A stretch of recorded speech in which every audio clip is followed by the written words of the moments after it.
पंजाब में सियासी उठापटक थमने का नाम नहीं ले रही है। पंजाब में जारी सियासी उठापटक के बीच कैप्टन अमरिंदर सिंह 2 अक्टूबर को मास्टर स्ट्रोक खेल सकते हैं। वे एक नॉन पॉलिटिकल संगठन बनाकर पंजाब की राजनीतिक में यानी पंजाब की सियासत में नया दांव ठोकेंगे, नया ताल चलेंगे। कैप्टन के करीबी सूत्रों की माने तो यह संगठन दिल्ली बॉर्डर पर चल रहे 1 साल से भी ज्यादा दिनों से किसान आंदोलन को खत्म करवा देगा। उसके बाद पंजाब में नए सियासी दल का आगाज करेंगे और नए तरीके से सियासत को अंजाम देंगे, जो पार्टियों की पहचान से ऊपर कैप्टन अमरिंदर सिंह के इर्द गिर्द घूमेगा। इस तरह अमरिंदर सिंह किसानों के साथ साथ केंद्र को भी साध कर डबल माइलेज लेने का कोशिश करेंगे। पंजाब में अगले साल विधानसभा चुनाव होना है, यानी 2022 में कैप्टन अमरिंदर सिंह जोरदार तरीके से वापसी करने की कोशिश करेंगे। उनके सलाहकार नरिंदर भौरी कैप्टन फॉर 2022 का पोस्टर शेयर कर इसके संकेत दे चुके हैं। मुख्यमंत्री के पद से हटाए जाने के बाद से कैप्टन अमरिंदर सिंह लगातार सुर्खियों में बने हैं और वो तरह तरह के बयानबाजी भी कर रहे हैं। हाल ही में नवजोत सिंह सिद्धू को लेकर भी कई तरह की टिप्पणी भी किया।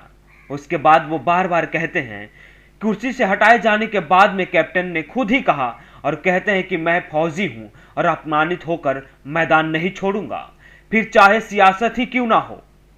बुधवार को दिल्ली में कैप्टन ने केंद्रीय गृह मंत्री अमित शाह से मुलाकात की, जो पंजाब में नए सियासी समीकरणों की तरफ इशारा कर रही है। हालांकि कैप्टन के बीजेपी में शामिल होने की संभावना बहुत कम है, लेकिन कुछ लोग कयास लगा रहे हैं कि शायद 2022 का चुनाव और भारतीय जनता पार्टी कैप्टन अमरिंदर सिंह के नेतृत्व में पंजाब में चुनाव लड़ सकती है। ऐसे में सवाल उठता है कि बीजेपी ज्वाइन किए बिना अमरिंदर सिंह पंजाब की सियासत के कैप्टन कैसे बनेंगे। कैप्टन अमरिंदर सिंह औपचारिक रूप से कांग्रेस छोड़ सकते हैं। फिलहाल कैप्टन सियासी संगठन नहीं बनाएंगे। वे ऐसा संगठन चाहते हैं जो नॉन पॉलिटिकल हो। यह संगठन दिल्ली किसान आंदोलन में शामिल होगा, किसान नेताओं से मिलेगा। यह संगठन किसान आंदोलन में फ्रंट फुट पर नहीं रहेगा, बल्कि केंद्र सरकार के बीच बातचीत में अगुवाई करेगा।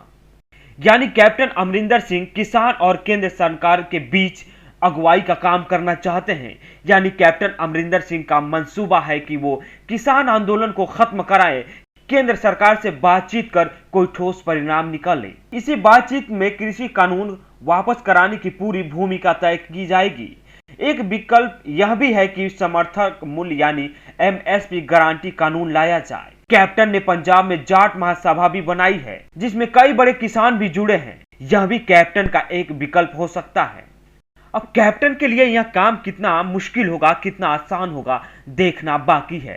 कैप्टन के लिए यह काम ज्यादा मुश्किल नहीं होगा। इसकी वजह है कृषि कानूनों के विरोध में आंदोलन पंजाब की धरती पर जन्मा। यह भी कह सकते हैं कि कैप्टन ने ही इसे समर्थन देकर आगे बढ़ाया। कैप्टन ने किसानों को खुलकर सपोर्ट किया। किसानों के लिए दिल्ली पहुंचने में जिसने भी रोड़ा अटकाया, कैप्टन उस पर टूट पड़े। हरियाणा में लाठीचार्ज हुआ तो कैप्टन वहां के मुख्यमंत्री मनोहर लाल खट्टर पर भड़क गए। किसानों की बात नहीं सुनी जा रही थी तो कैप्टन सरकार पर भी हमले किए। लेकिन वहीं कैप्टन अब बीजेपी में यानी भारतीय जनता पार्टी में शामिल होने की तरफ भी अग्रसर हैं। भारतीय जनता पार्टी के नेताओं से मुलाकात कर रहे हैं।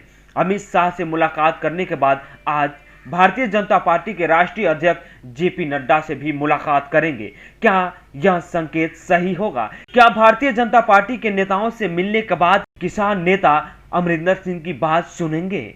लेकिन कैप्टन अमरिंदर सिंह आसानी से मैदान छोड़ने वाले नहीं है। बीजेपी के नेताओं से मिलने से क्या फायदा होगा, इस बात पर गौर किया जा रहा है। कैप्टन अमरिंदर सिंह को बीजेपी के नेताओं से मिलने से क्या सियासी फायदे होंगे? सियासत में मुलाकात के पीछे मुद्दों से कहीं ज्यादा उन्हें छिपा संदेश अहम होता है। कांग्रेस ने कैप्टन को सीएम की कुर्सी से हटा दिया, यानी कांग्रेस ने साफ तौर पे कैप्टन के दौरे को खत्म मान लिया है। लेकिन बीजेपी यहीं से अपना दांव शुरू किया है। कैप्टन सीएम रहते हुए भी कई बार शाह से मिले, लेकिन बुधवार की मुलाकात कुछ अलग थी। जरा वो बात भी याद कीजिए जब कैप्टन ने कहा था कि वे दिल्ली में अपने कुछ दोस्तों से मिलेंगे। मुख्यमंत्री की कुर्सी छोड़ने के बाद भी कैप्टन ने कहा कि हम 52 साल के राजनीतिक करियर में कई दोस्त बने हैं। वहीं कैप्टन से नजदीकियां दिखाकर बीजेपी ने कांग्रेस को संदेश दिया कि कैप्टन के अंदर अभी भी बहुत कुछ बाकी है। कैप्टन अगर सियासी आंदोलन हल करवाए गए तो पंजाब में कैप्टन और बीजेपी को एक दूसरे का साथ मिल सकता है। कृषि कानूनों के मुद्दे पर पिछले साल अकाली दल ने बीजेपी का साथ छोड़ दिया था, लेकिन भारतीय जनता पार्टी के लिए खोने को कुछ नहीं है। पाकिस्तान बॉर्डर से सटा पंजाब राष्ट्रीय सुरक्षा के लिहाज से अहम है। वहीं सियासत की नजर से देखें तो किसान आंदोलन खत्म होने और कैप्टन के साथ जुड़ने का खबर असर उत्तर प्रदेश, उत्तराखंड, हरियाणा में भी देख सकता है, जहां बीजेपी अपना दबदबा बनाए रखना चाहती है। देखना यही दिलचस्प होगा कि कैप्टन भारतीय जनता पार्टी को कितना लाभ पहुंचाते हैं। ब्यूरो रिपोर्ट, दी घंटाब।